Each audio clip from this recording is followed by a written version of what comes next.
बल्कि किसानों की लागत मूल्य कम हो, इसके लिए 0% ब्याज पर ऋण भी दिया जा रहा है।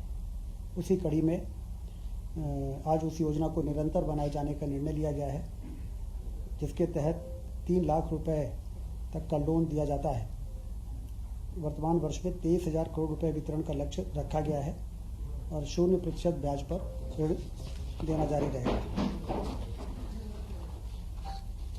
दूसरा महत्वपूर्ण निर्णय हुआ है, हमारे मध्य प्रदेश के 5 ऐसे ज़िले जहां पर जिला अस्पतालों के स्वीकृत बेड की संख्या से ज़्यादा वहां की क्षमता हो गई थी और इसलिए उन बिस्तर के विस्तार का निर्णय लिया गया है। ये ज़िले हैं टीकमगढ़, नीमच, सिंगरौली, श्योपुर और डिंडौरी। बिस्तर संख्या 1000 से बढ़कर 1800 हो जाएगी, जिसमें सभी जिलों में वो डिटेल है। इसमें लगभग 810 नए पद सृजित होंगे, नियमित होंगे 543 पद, संविदा के 4 होंगे और आउटसोर्सिंग के 263 पदों का सृजन होगा और वार्षिक अनुमानित जो व्यय होगा वो 39 करोड़ 50 लाख रुपए की इसमें शासन अतिरिक्त रूप से व्यय करेगा। ये जो 5 जिलों की सीटें बढ़ी हैं उसमें टीकमगढ़ अभी 300 बिस्तर का अस्पताल है जो 500 बिस्तर का हो जाएगा। जिला चिकित्सालय नीमच 200 बेड का है अभी, वो 400 बेड का हो जाएगा। जिला चिकित्सालय सिंगरौली 200 का है, वो 400 हो जाएगा। श्योपुर 200 है, वो 300 हो जाएगा। और डिंडौरी भी 100 बेड का है, वो 200 बेड हो जाएगा।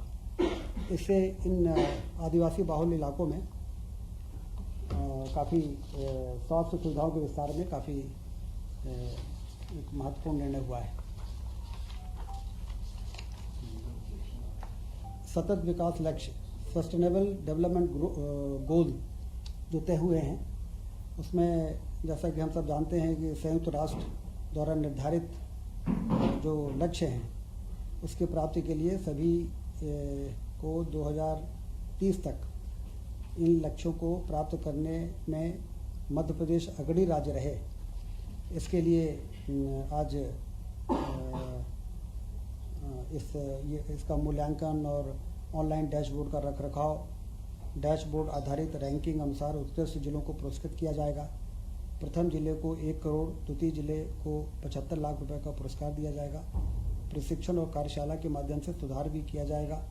इस योजना पर 19.10 करोड़ 3.82 करोड़ प्रति वर्ष का अनुमानित व्यय होगा, जिसका कैबिनेट ने अनुमोदन किया है। और जैसा कि आप जानते हैं, हम सब जानते हैं कि शिक्षा, स्वास्थ्य, रोजगार, स्वच्छ ऊर्जा, लैंगिक समानता और सतत वृद्धि, ये वो लक्ष्य हैं जिनके प्राप्ति के लिए सभी राज्य इस पर काम कर रहे हैं और मध्य प्रदेश में बेहतर राज्य के रूप में उभर कर सामने आए। इसके लिए आवश्यक जो कदम है वो उठाए जाएंगे। सागर जिले में मालथौन में एक सिविल जज न्यायालय की स्थापना की स्वीकृति हुई है। कुल 7 नवीन पदों के सृजन की इसमें स्वीकृति मिली है और एक नया न्यायालय का खंड सागर जिले के मालथौन में, जिसकी लंबे समय से मांग रही है, वो आज वो स्थापित होने का मार्ग प्रशस्त हुआ है। कुल मिला के यही मंत्रिमंडल के महत्वपूर्ण निर्णय थे जो आज लिए गए हैं। इसमें नहीं योजना में 2020-22 की पॉलिसी में ये प्रावधान था कि जिस जमीन का निवर्तन किया जाएगा उस कलेक्टर गाइडलाइन के 60% के आधार पर उसका ऑफसेट प्राइस तय होता है और 100% गाइडलाइन और 60% एरिया पर ये होता था। इसमें एक महत्वपूर्ण संशोधन ये हुआ है कि अब जो ज़मीन ऑक्शन में जाएगी, निवर्तन जिसका होगा, उसमें कलेक्टर गाइडलाइन के 100% के आधार पर अब प्रोजेक्ट्स बनाए जा सकेंगे और जिस शहर की ज़मीन निवर्तन होगी उस शहर में अब ज़्यादा विकास के कार्य हो सकेंगे। अभी 100 रुपये की ज़मीन होती थी तो 60 रुपये के काम वहाँ पर लिए जा सकते थे। अब 100 रुपये की ज़मीन है तो 100 रुपये के कार्य वहाँ पर लिए जा सकेंगे, जो शहर के विकास में, जिस शहर की ज़मीन निवर्तन हो रही है उस शहर के विकास में वो ज़्यादा काम करना संभव हो पाएगा। तो कुल मिला के ये जो रीडेंसिफिकेशन की पॉलिसी में ये जो संशोधन की आवश्यकता थी और उसको आज मंत्रिपरिषद ने उस पर मोहर लगाई है।